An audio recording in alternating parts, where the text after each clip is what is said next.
Hey, thanks for coming out. My name's Steen, and I'm going to tie a few caddis patterns that I like to fish throughout the state, mostly small streams, but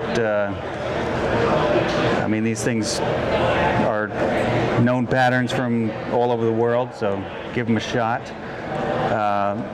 First pattern is a Norwegian pattern, just called the D-ret, or actually translates to the animal. So I'm going to bring my thread back all the way to the eye of the hook, and I'm going to take a clump of deer hair,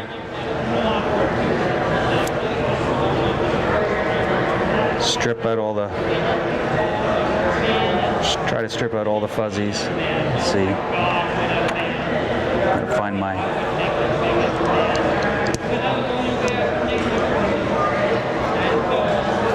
fancy comb.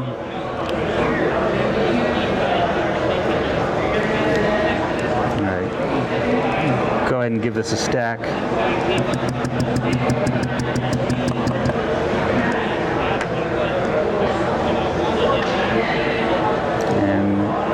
Tips are all lined.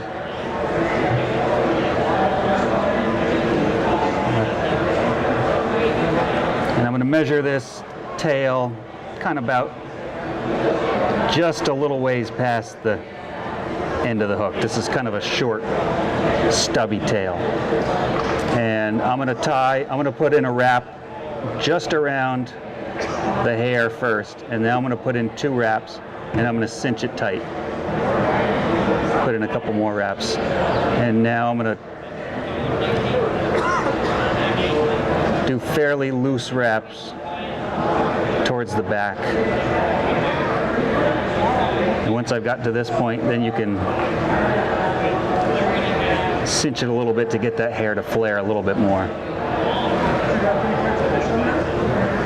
Now you can come back in and give this some firmer wraps to compress that hair,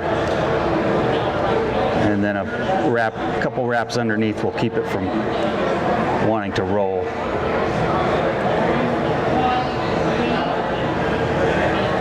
And so whatever hackle whatever color you want to make this,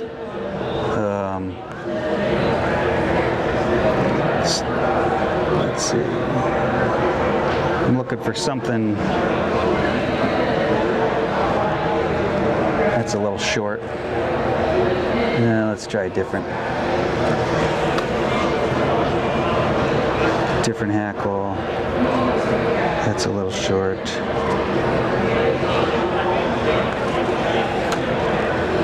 I'm going to tie the hackle in at the back. I've seen guys start the hackle at the front and wrap it backwards, and then they'll either have a piece of monofilament or the tag end of their thread, which they'll use to trap the hackle. But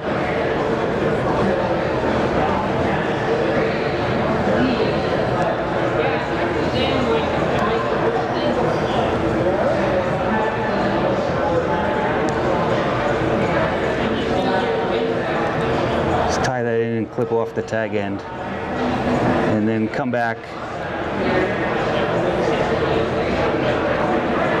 and tie in some dubbing. Let's see. We're going to go with some light olive Beaver Plus dubbing. This is a real light dubbing. It's a mix of beaver fur and antron, so it gives a little sparkle, but it's also good floating, good dry fly dubbing.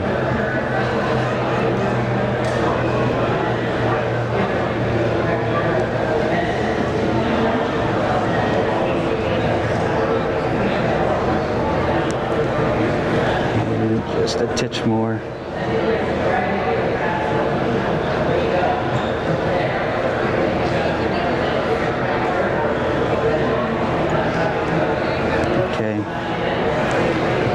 just going to palmer that hackle forward.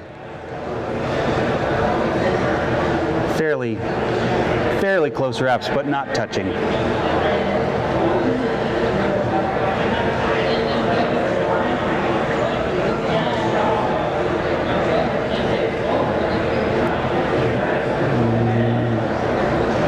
One more wrap. Go ahead and capture your hackle with a couple wraps, and I put a wrap in front and then go back and put another wrap behind it. And now just lift up all those butts, put in a couple wraps, and put in a whip finish or two.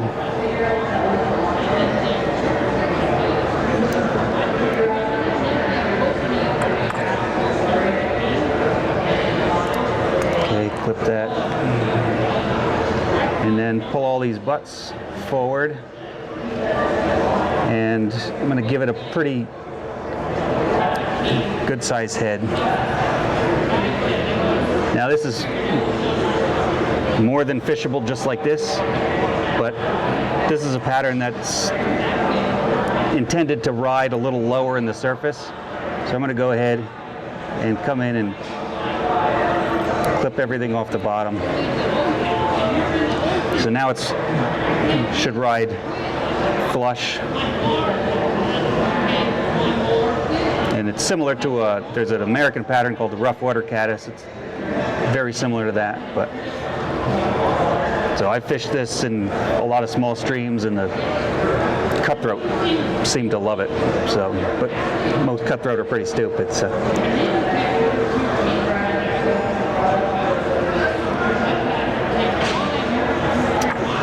Okay.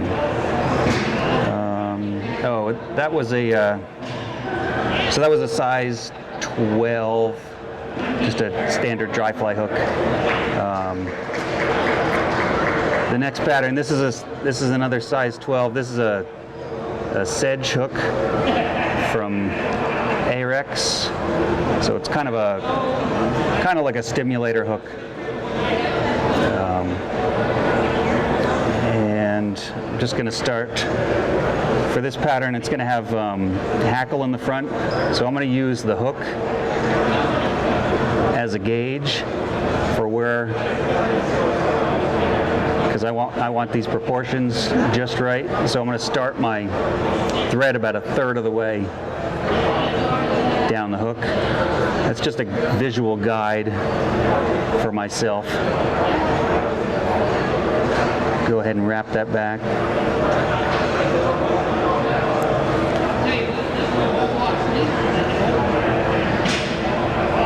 Take my thread a little ways down the bend of the hook. And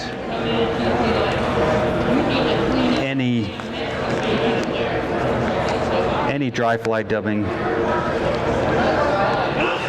will work. This is another of that Beaver Plus, which has the Antron in it.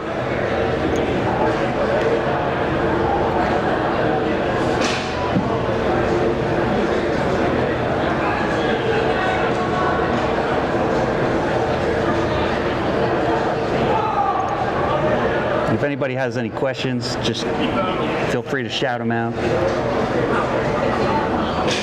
But I'm just going to wrap this up towards that tie-in point, and I'm going to try to taper it as I go along so the body gets a little bigger.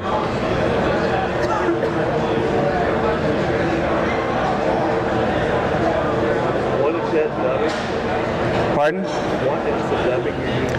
So it's made by Hemingway's, and it's called Beaver Plus, and it's a mixture of beaver hair. I mean, you can. It's real buggy. Sometimes you get those buggy guard hairs in, but it's a mixture of the beaver hair plus Antron. So the Antron gives it a sparkle, and it's going to help it float.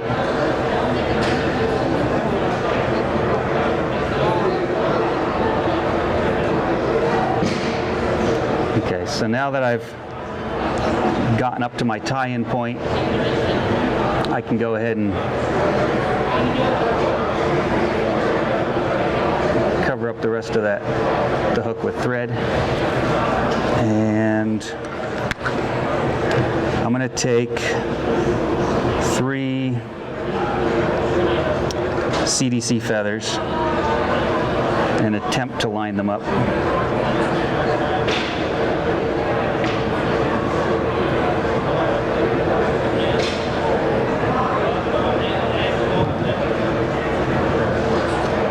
So this is going to be the wing.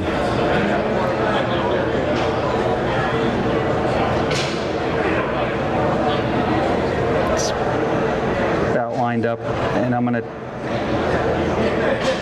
measure those out so they go just to the bar, just to the bend of the hook, maybe just a titch further.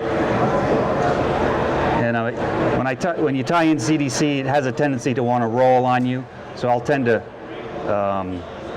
position it slightly towards myself, because those first couple wraps of thread, it wants to rotate on top of the hook. So if I've got a couple wraps in, it's still going to want to rotate, but if you put a couple, lift up the butts, and now you can see it's holding and it's not going to rotate. But this is going to, so I don't know if you can see, that's got that caddis profile. That's what I'm looking for. Go ahead and clip those off. Now we can cover up the rest of the butts.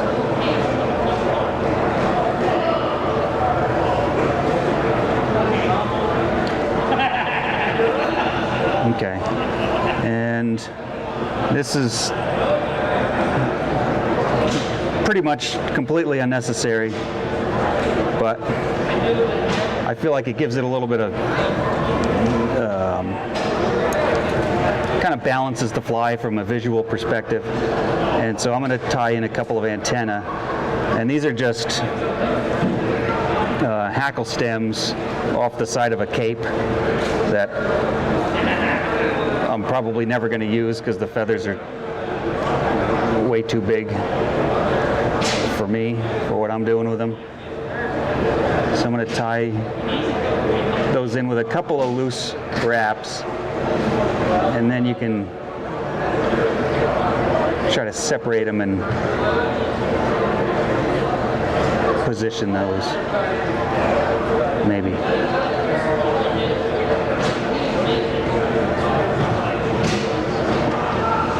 And once you've gotten them about in the right spot, then you can go ahead and cover them up.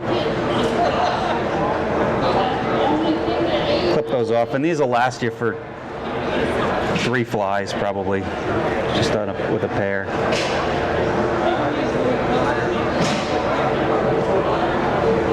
Okay, so then I'm gonna find, even though this is a fairly large size 12 hook, I'm actually gonna really undersize the hackle on this. So I'm looking for something that's probably about an 18.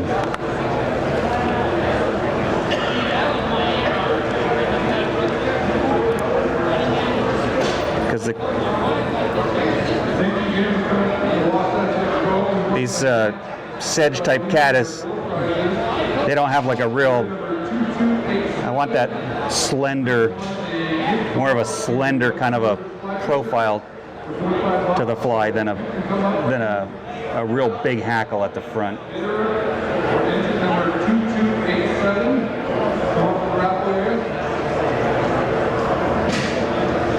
And wrap that forward and clip off your tag end. And then we're just going to wrap this .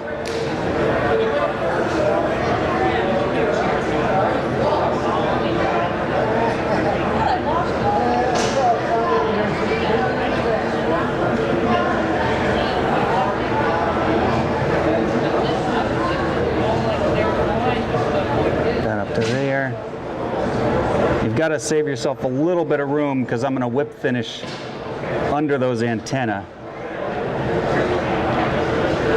That helps prop them up a little bit. Put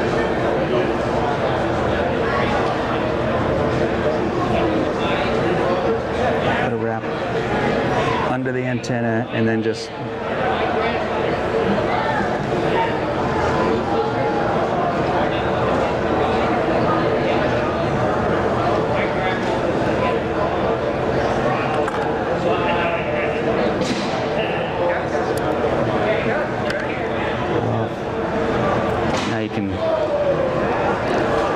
reposition these, and if they're a little long, give them a trim.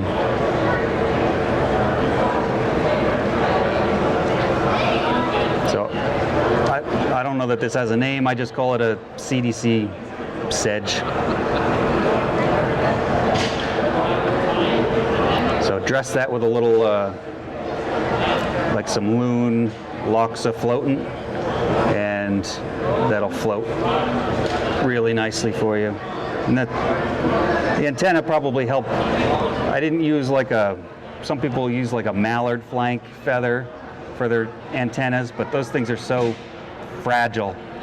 They're just going to come apart instantly. That's why I liked using those hackle stems for the antenna. But again, those are probably completely superfluous. I don't think fish are drawn to antenna, but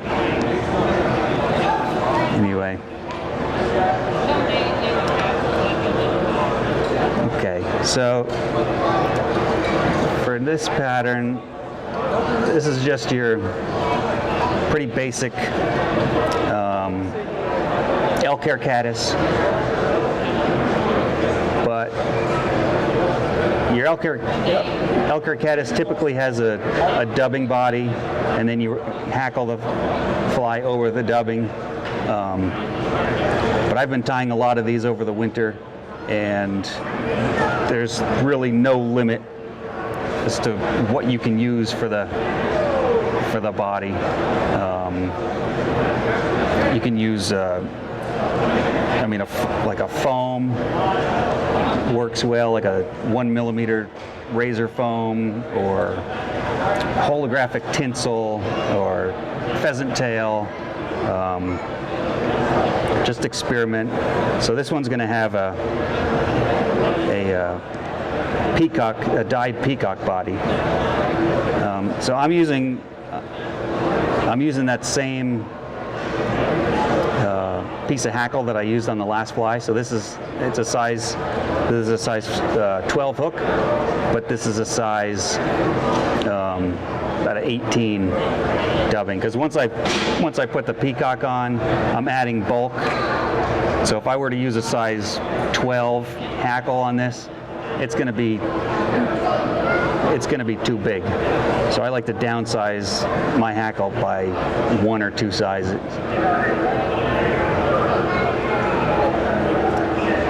And I'm going to tie in my hackle here at the back of the hook instead of at the front. I know the original pattern calls for the hackle to be tied in up near the eye, and then you would wrap it back, and then you counter wrap the hackle with the wire. I try not to put wire on my dry flies whenever possible. But when you're fishing with barbless hooks, they pop out of the fish's mouth so easily. I don't think the hackle really gets disturbed all that much. So this is a Nature Spirit dyed peacock eye. They bleach it, and then they dye it. I think this is just brown colored. So I'm going to take two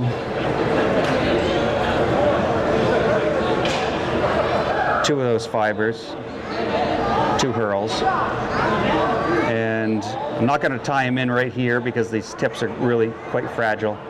So I'm going to give it a good inch or so, tie it in up here.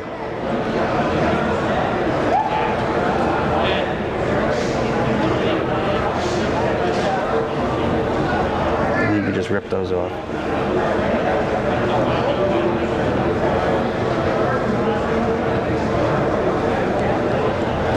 And then I'm just going to take hold of both of those and wrap them forward. So the peacock's going to add a little bit of a sparkle to the body of the fly.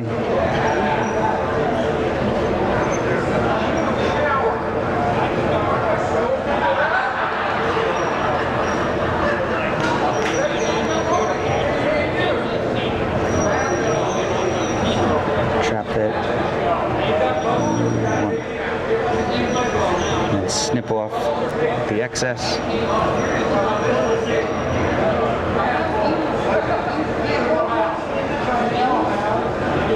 Now grab a hold of your hackle and just palmer this up the length of the body.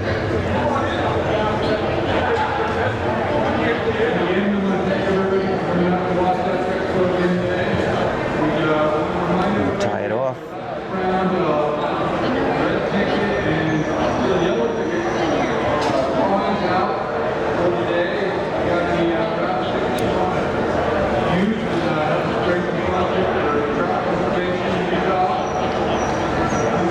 It's gonna bug me. Okay. So for the wing, I'm going to use Nature Spirit Select Cow Elk, and you can get them in these gigantic 6-inch patches. I think a lot of people probably use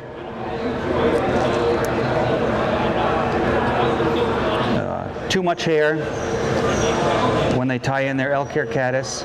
I had a guy tell me once that you want it to be just sparse enough that it'll allow some light to kind of penetrate through the hair, that the fish can actually see some light through the hair. I think that maybe simulates the natural look of the wings. So I'm going to strip out all the shorts and the fuzzies. It's also a lot easier to tie in a smaller amount of hair than it is a big giant clump of it.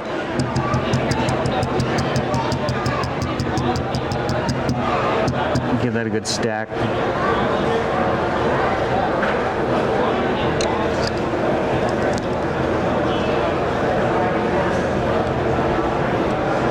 Okay, and then I'm going to measure this so it's past the body, just about to the bend of the hook.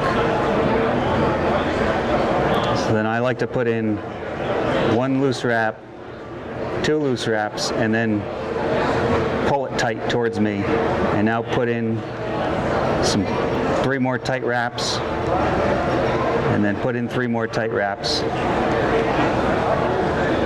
And at this point I'm going to lift up about 1/3 of those butts and put in another wrap and do the same thing, and then pull up all the remaining butts. And now we're going to whip finish underneath the butts.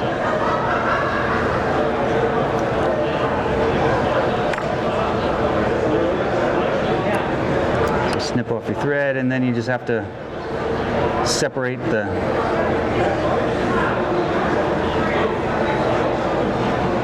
butts from the tips.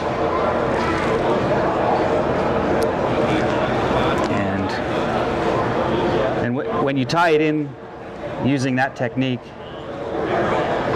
you can't even dislodge. So at this point you can manipulate the feathers or the hair. And so that should be sparse enough. It's going to allow some light to penetrate through there. So that's a peacock body elk hair caddis. What's that? No cement.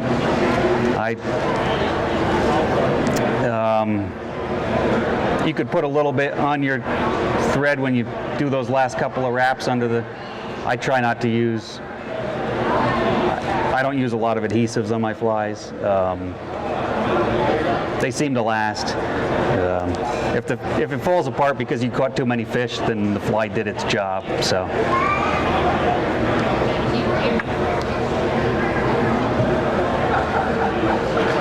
Okay, so this is a pattern that you could. I just call it a split wing caddis, but it can. I think it would also be a good imitation for a spruce moth. So I'm going to tie this, tie my thread in, and then bring it back up about midway. And I'm going to use some, I'm going to tie in some sparkle emerger yarn for, I don't know if you want to call it a tail or a trailing shuck or whatever. Just wrap this down.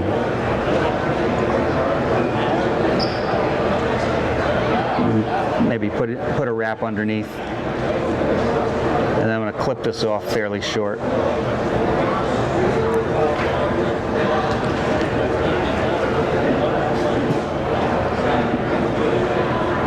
ahead and cover all that stuff up.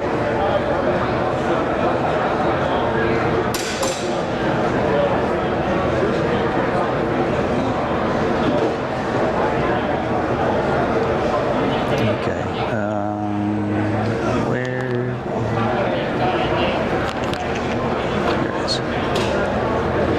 So I'm going to take a piece of,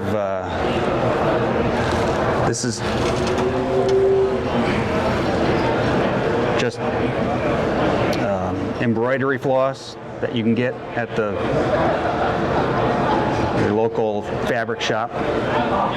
It comes in, so each strand has 6 of these smaller strands, so you just peel them off.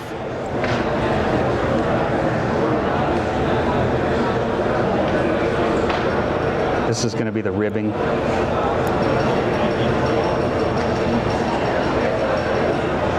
Just work my way back, and then I'm going to use a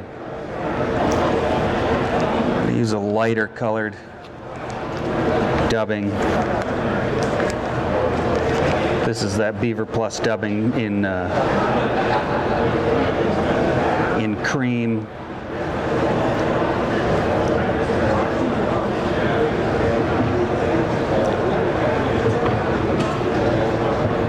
And this, I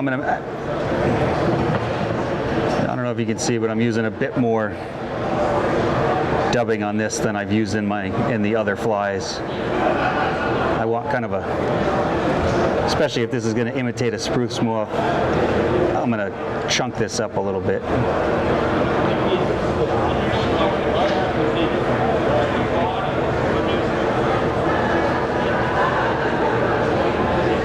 And then I'm going to counter wrap with this embroidery thread.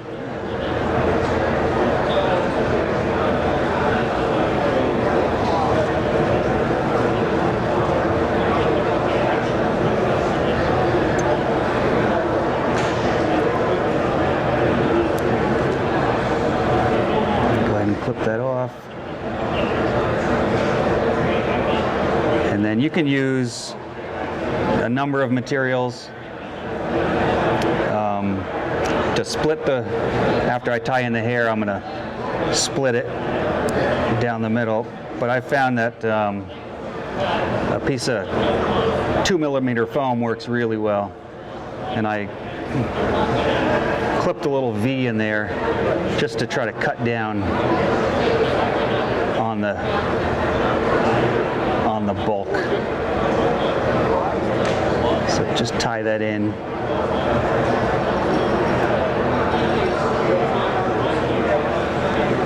And get another clump of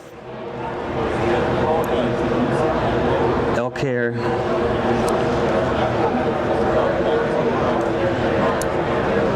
And go through the process of stripping all the fuzzies out. Usually elk hair, if you get a good patch of elk hair, you can strip it all out with your fingers without having to resort to using a comb.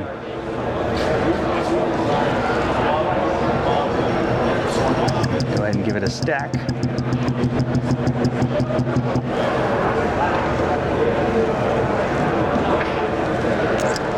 And I'm going to tie this in basically the exact same way I did on the elk hair caddis.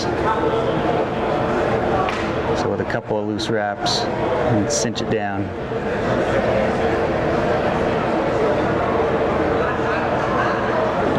Lift up a third, lift up a third. Except this time I'm going to pull all those butts forward.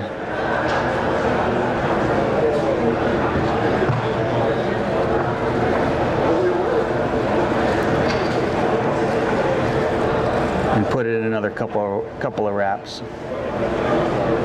So now I'm going to take my thumb and push it down on top of that foam, and I'm just trying to get an even distribution of hair on either side. And once I've got it about right,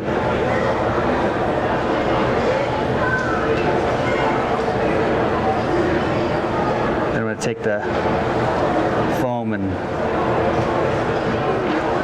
pull it in between. I'm going to take just a couple of wraps with my left hand just to get it in place. Now you can kind of manipulate that hair a little bit. We'll put in some more wraps.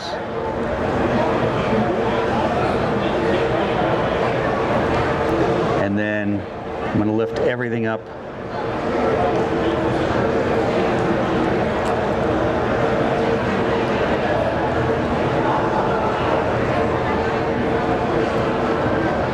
Put in a whip finish.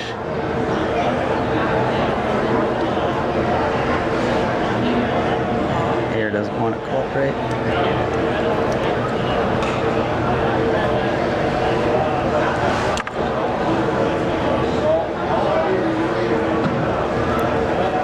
Put that off. And now I'm going to take the foam plus all the butts, try to pull them,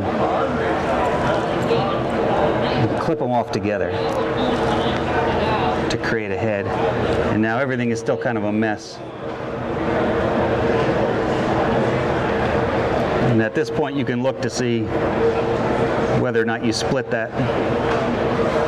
Sometimes it doesn't always split very evenly. If it's not, just clip off a couple of the hairs that you don't want to even it out.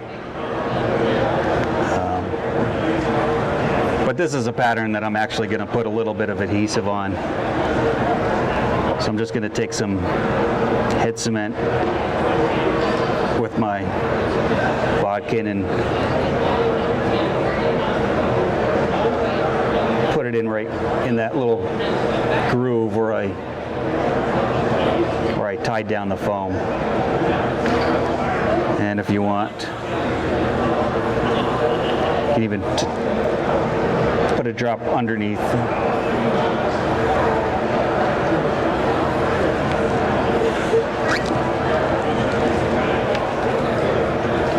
So that'll lay that's going to lay nice and flush on the water. You should be able to skate that across the surface pretty well. But you could also use, instead of foam, you could use CDC to split the wings. I found that the CDC fibers the hair wants to grab onto the CDC fiber, so sometimes it works, but the foam is easier.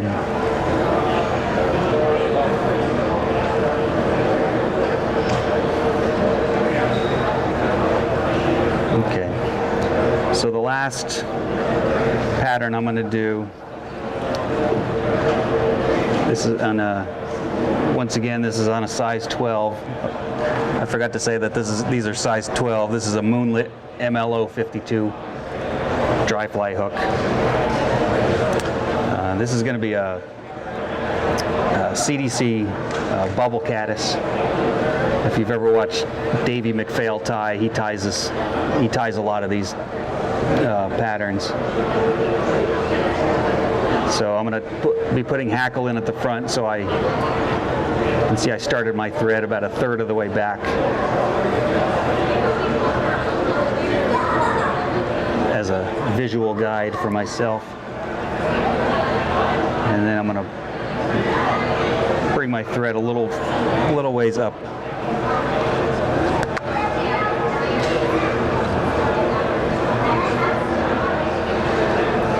And then I'm going to take just a couple of 2 CDC fibers. And then you can see that these fibers have a natural curve to them. So when I line those up, I want the curved portion facing down like this. I'm going to gather all the ends, tie those in with a pinch wrap, and then I can pull the ends forward. And hopefully, if everything stayed straight, they still have that curved part facing down. Go ahead and cover everything up. And bring your thread back to the end and take whatever dubbing you'd like. This is the light olive Beaver Plus. Is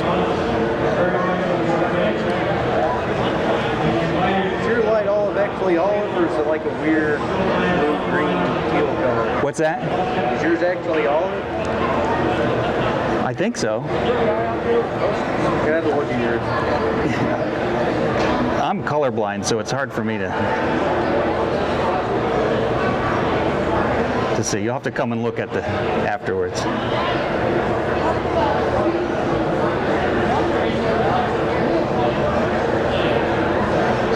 So I don't want to put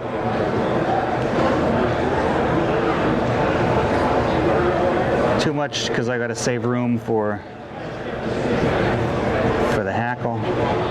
So now I'm going to take those two, you can CDC fibers, and just make a bit of a bubble with them. Once I've got it where I want, then I'm going to tie those in, and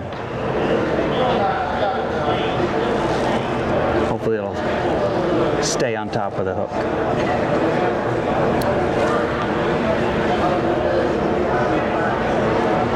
So then I'm going to cover up the butts. Just trim.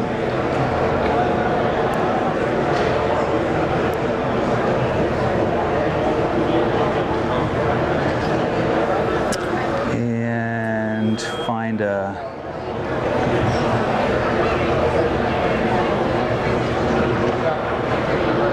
appropriate sized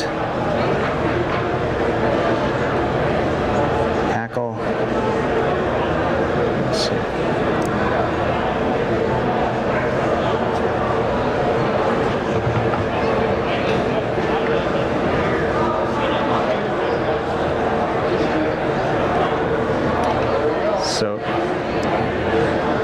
always tie. Can you see that? So I left a little bit more on the bottom. I've got the shiny side facing me. So the intention is that when I start to wrap the hackle, I want the first thing to be contacting the 4 o'clock on the casting pond. Marty Howard doing the snake cast. The first thing I want to be contacting the shank is a bare stem. If you tie it in right where the hackle fibers start, and if you start to tie it in, they're gonna go all over the place. So I'm gonna leave myself a little bit of a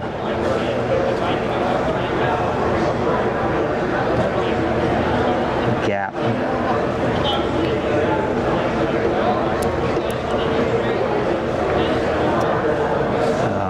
Now I've got a little bit of a ramp that's sloping down towards the eye of the hook, and if I start wrapping it just like this, it's a fairly smooth ramp, so the hackle's going to tend to want to slide down, and I want those wraps to be nice and close and touching. So I'm going to bring my thread back to where I tied in the hackle, and now as I wrap,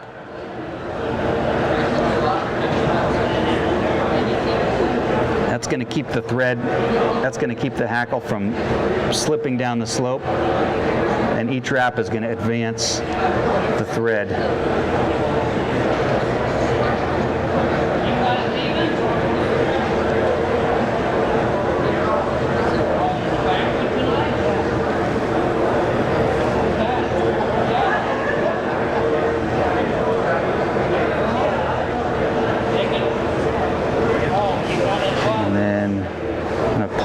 Fibers back. I got one straggler I'll take care of afterwards.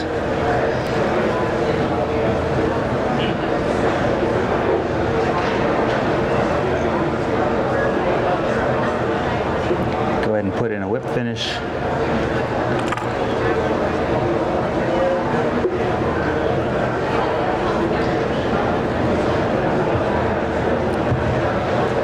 Snip off the thread and then clip off the hackle. And I mean, if you don't want all these wispy things on them, go ahead and trim them off. But it gives it a buggy look. So that's a CDC bubble caddis. And apparently it's 4 o'clock, so that's all I had planned. So thanks for coming out.